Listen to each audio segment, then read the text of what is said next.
Sometimes a person can be bought. I mean, there's a pasuk in the Torah that the eyes of the wise are blinded by money. And the Gemara in, I believe, Masechet Shabbat says that how is it that the 250 rabbis at the time of Moshe Rabbeinu were the biggest rabbis in the world, all in the level of prophecy, and they all chose Korach instead of Moshe Rabbeinu, the prophet of all prophets. So the Gemara in Masechet Shabbat says it's because Korach was the richest man of the land, and he was also very generous. So he gave them a lot of money over time. So by the time he kept giving them money over time, and what ended up happening is that little by little his opinion became more right in their eyes. Became more right. Why? Because every time he says, so what do you think? He gave him a check for $1 million. It's like, you know what? Whatever you just said, I like it. I like it. You know, I like it. I like it. So by the time he said, by the way, I want to go against Moshe Rabbeinu, they liked his idea so much it was too far.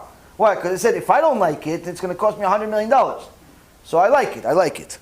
So that's the thing. So sometimes a person has to be very, very careful of who he's giving to. Because if the rabbi that you're giving it to, the Torah institution that you're giving it to, is going to change the Torah for you, you should not give them a penny.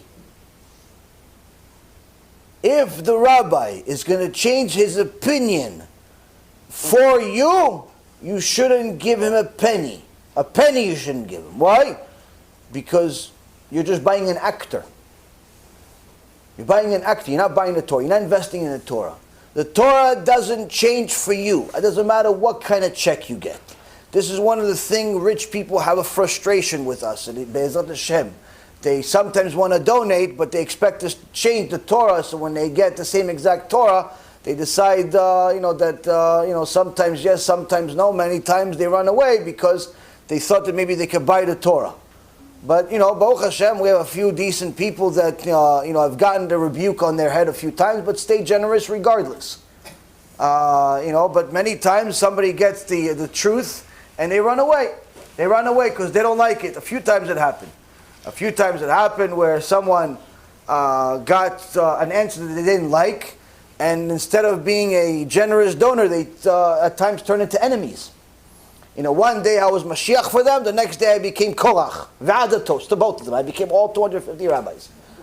All 250 Reshaim I became, one day. Why? Because I told them something he didn't want to hear, but it was still according to the Torah.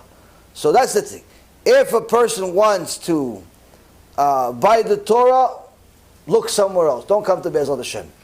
But if you want to buy authentic Torah, what the Torah says, Da'at Torah, that's Baruch Hashem what we have and what we do. But that's very hard. It's very hard for people because I can tell you even from my own experience, and it's not an easy test. It's not an easy test. I'm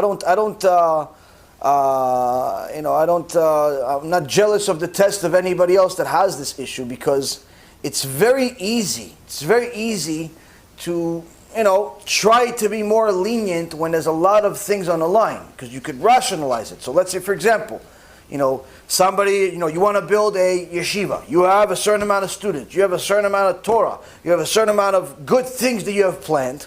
And then, the money, you don't have. But this one guy, this reformed, deformed Rasha, says to you, listen, I'll give you a check for $10 million to build your yeshiva, your this, your that, and I want you to put my name on the building. I want you to, do this. Give me honor, even though he's a Rasha. It's very hard to say no to that. Why? Because you're thinking, listen, he's a Rasha. Who cares about him? I don't like him. Well, I'll put his stupid name on the building. Well, who cares about his name? At least I can teach all these boys Torah, right? I can help all these people do tshuva, right? It's a good thing. It's a very hard decision. It's a very hard decision. Very hard decision. Why? Tzaddikim wouldn't take the money. Tzaddikim wouldn't take the money. Yeah, but it's $10 million. Let it be $100 million. Make a difference. If Hashem wants me to have the money, give it to me in a kosher way. Now, it's very easy to say that in a lecture. It's very hard to live it. Very hard to live it because many times you're going to get tested. You're going to get tested at times where it's hard to say no to money. And we, Baruch Hashem, we get tested. Baruch Hashem, so far so good. But it's not an easy test, especially when you're talking about big money. Especially when you talk about big money, because you have needs, you have plans, you have this, you have that. It's not an easy thing to say no when you have needs and you also have good involved too. Like you're figuring, okay, there's like 1% bad, but like 99% good. So your brain will say it's worth it. It's worth it. Like you're going to war, to win against the enemy. Surely some people that are not really your enemy are going to die. Collateral damage, they call it. Right? So you justify the big war and killing innocent people with, because you're going to beat the big enemy that caused bigger bad. So you're thinking that the mitzvah world is the same way. I can make a little bit of like Chilul Hashem for the sake of, Kiddush Hashem. Can't do that. But it's very hard. Very, very hard to stand the test. It's not an easy test, and it's a daily test, but nonetheless, it's a test that a person has to pass. Has to pass, and B'ezrat Hashem, we succeed in passing it. With what's going on in the world today, it's not an easy world, for people in any aspect, whether it be money, health, family, this, that. So everybody's getting their own share of tests. The goal that we have is to give ourselves and you and anyone that's watching enough strength from the Torah and the Musar that we learn to be able to overcome more tests than not, and hopefully arrive next week even better than we did this week, and little by little get closer and closer to where Kadosh Baruch Hu wants us to be. B'Shem Hashem Na'aseh v'Natzliach, we're very excited to offer you the new B'ezrat Hashem app 3.0. It's a newer, faster app full of Torah, lots of Kedusha by the shiurim that we do, myself, Rav Ephraim, Rav Chaim, where you'll have also newer features where you're able to use the app while you're using other applications on your phone. You'll be able to share the lectures directly from the app. You'll be able to donate online and support our Cube and our Torah work that we're doing. And the most exciting feature is that you'll be able to actually ask questions directly on the app and get answers from the rabbis directly from the app. This is something unprecedented, and Baruch Hashem will be able to offer it.